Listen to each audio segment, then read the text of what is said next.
Hello दोस्तों, कैसे हैं आप सब लोग। होप कि आप सब लोग बहुत ही अच्छे होंगे। आज हम लोग अपने एसएआईजेशन के नेक्स्ट टॉपिक को स्टार्ट करने जा रहे हैं, जिसका नाम है ऑब्जेक्टिव ऑफ एसएआईजेशन। इसके पहले वीडियो में हमने देखा था कि एसएआईजेशन का मीनिंग क्या होता है एंड उसका कैरेक्टरिस्टिक्स क्या होता है, उसके फीचर्स क्या होते हैं। ठीक है, आपको समझ में आ गया होगा अच्छे से। और दोस्तों, बार बार उस कहानी को याद करने की जरूरत नहीं है, यहाँ पे आपको मीनिंग समझ में आ चुका है। अब पढ़ने जाए ऑब्जेक्टिव, उद्देश्य। What is the reason behind of एसएआईजेशन, क्या हमारा रीजन है, क्या क्या हमको फायदे हो सकते हैं, आप कह सकते हो। उद्देश्य क्या है, मकसद हमारा क्या है, गोल एम उद्देश्य क्या है, इसको पढ़ने का। ठीक है, तो पहला ऑब्जेक्टिव होता है कि भैया एलिमिनेटिंग वेस्ट एंड इनएफिशिएंसी, किसी भी चीज के अंदर वेस्टेज को कम किया जा सके। कि भैया हम लोग अपने लाइफ के अंदर अपने घर में देख लो, आपके घर में कितना खाना वेस्ट होता होगा, आप खुद कितना खाना वेस्ट करते होगे। ठीक है ना, तो ये आपका हो गया कि वेस्टेज को कम करना। आप सोचो दुनिया के अंदर अगर सब लोग खाने को वेस्ट करने लगे तो भैया वेस्टेज अगर कम हो जाए तो सोचो कितना फायदा होगा।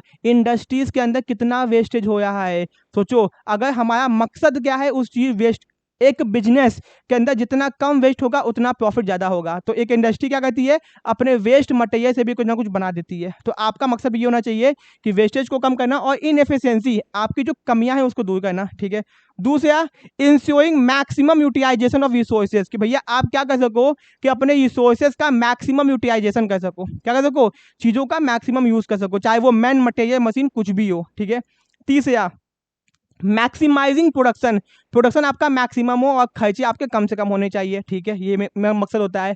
फिर maximizing efficiency at minimum effort, भैया आपकी एफिशिएंसी ज़्यादा हो, मतलब कम पावर लगा के कम मेहनत करके आपकी एफिशिएंसी ज़्यादा होनी चाहिए। ऐसा ना हो कि मेहनत ज़्यादा कर रहे हो और काम कम हो रहा है। ठीक है, काम मेहनत कम करो बट काम ज़्यादा होना चाहिए, ये आपको पता करना है कि कैसे होगा। ठीक है, ओके।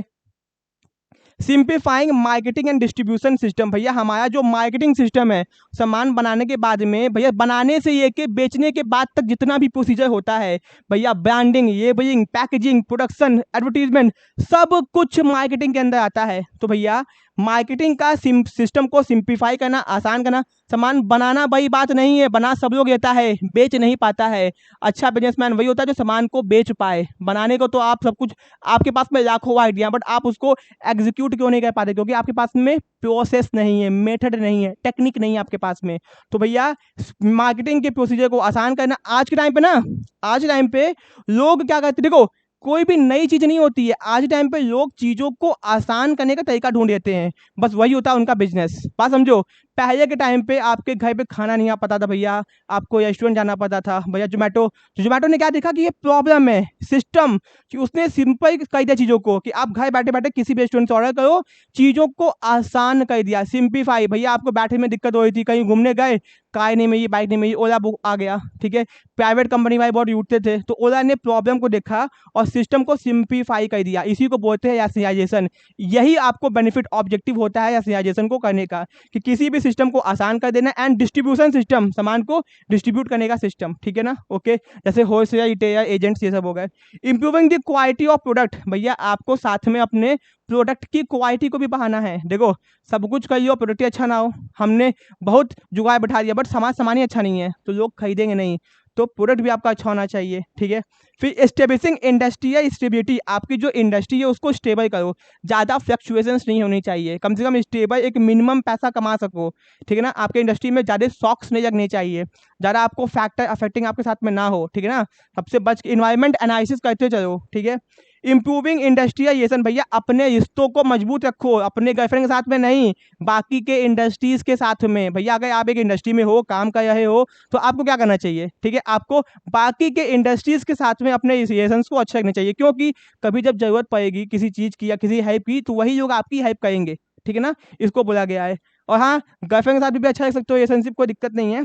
ठीक है, regulating the variety of product, भैया बिजनेस के अंदर वैरायटी ऑफ प्रोडक्ट अगर लॉन्च किया है आपने, तो उसको कंट्रोल भी करना सीखो। रेगुलेट करना मतलब कि ऐसा ना हो लॉन्च तो कर दिए हो, कुछ बिक गया कुछ नहीं बिक गया, ऐसा नहीं होना चाहिए, कंट्रोल करो उस चीज़ को। ठीक है, increasing the standard of living of society, भैया मेन मकसद ये होता है हमारे सोसाइटी का स्टैंडर्ड ऑफ लिविंग बढ़े। ये कैसे बढ़ता है?